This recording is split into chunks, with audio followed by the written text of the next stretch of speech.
രംഗത്ത് 30 വർഷത്തെ സേവന പാരമ്പര്യമുള്ള അലിസൺ ഗോൾഡൻ ഡയമണ്ട്സിന്റെ നവീകരിച്ച പുതിയ ഔട്ട്ലെറ്റിനെ വീണ്ടും വണ്ടൂരിന് വേണ്ടി സമ്മാനിച്ചിരിക്കുന്നു. സംശുദ്ധ സ്വർണം, പരിശുദ്ധ സ്വർണം, അലിസൺ ഗോൾഡൻ ഡയമണ്ട്സിലൂടെ. വിദഗ്ധരായ ഷെഫുമാരുടെ നേതൃത്വത്തിൽ ഇന്ത്യൻ, ചൈനീസ്, അറേബ്യൻ വിഭവങ്ങൾ വളരെ കൃത്യതയോടെ ഹൈജീനിക്കായി കഴിക്കുവാൻ Indian bakes and restaurant, town square, Wandoor.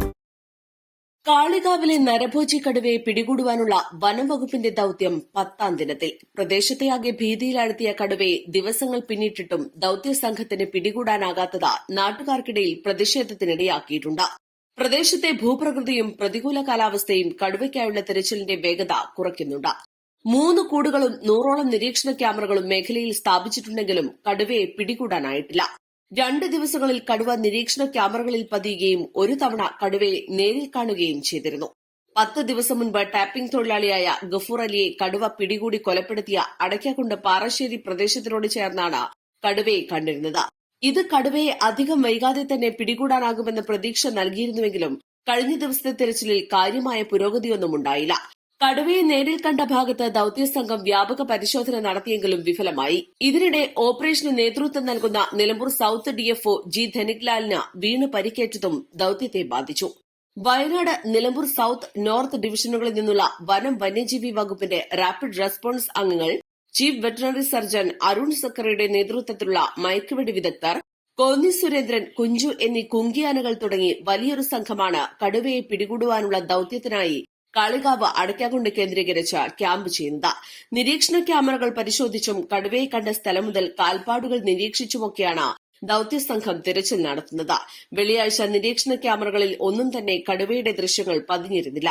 എന്നാൽ മദാരിക്കുണ്ട് വെള്ളച്ചാട്ടത്തിന്റെ 1 കിലോമീറ്റർ ചുറ്റളവിലായി കടുവയുടെ കാൽപ്പാടുകൾ കണ്ടെത്തി.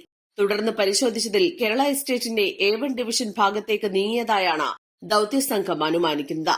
വെള്ളിയാഴ്ച വൈകിട്ടോടെ ശക്തമായ മഴയായതിനാൽ നേരത്തെ തിരച്ചിൽ അവസാനിപ്പിക്കേണ്ടി വന്നു. പാന്ദ്ര, സുൽത്താന എസ്റ്റേറ്റ്, കേരള എസ്റ്റേറ്റ്, പാറശ്ശേരി ഭാഗങ്ങളിൽ രാത്രികാല പരിശോധന നടത്തിയിരുന്നു. കടുവ ഈ മേഖലയിൽ തന്നെ ഉണ്ടെന്ന് സ്ഥിരീകരിച്ചതിനാൽ പ്രദേശത്തെ ജനങ്ങൾക്ക് വനം വന്യജീവി വകുപ്പ് വീണ്ടും ജാഗ്രതാ നിർദ്ദേശം നൽകിയിട്ടുണ്ട്. കാളികാവ്, കരുവാരക്കുണ്ട് പഞ്ചായത്തുകളിൽ ഉൾപ്പെട്ട Arthala, Manjalpara, Madarikundu, Sultana estate, Kerala estate C1, C2, A1, A2 ഡിവിഷനുകൾ, പാറശ്ശേരി അടയ്ക്കാക്കുണ്ട് 70 ഏക്കർ, 50 ഏക്കർ, പാന്ദ്ര ഭാഗങ്ങളിൽ കടുവ സഞ്ചരിക്കുന്നുണ്ടെന്നാണ് അനുമാനിക്കുന്നത്.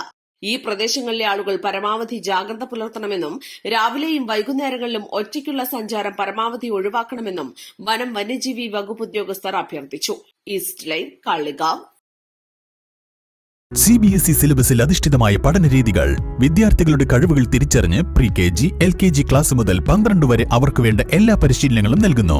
Orton English medium school, Wandoor. മാസം തോറും 1000 രൂപ മുതൽ തവണകളായി അടച്ച് സ്വർണം സ്വന്തമാക്കാം. മാസം തോറും തിരഞ്ഞെടുക്കുന്ന ഒരാൾക്ക് 12,000 രൂപയുടെ സ്വർണം സ്വന്തമാക്കാം. Mayuri golden diamonds, opposite town square, Wandoor.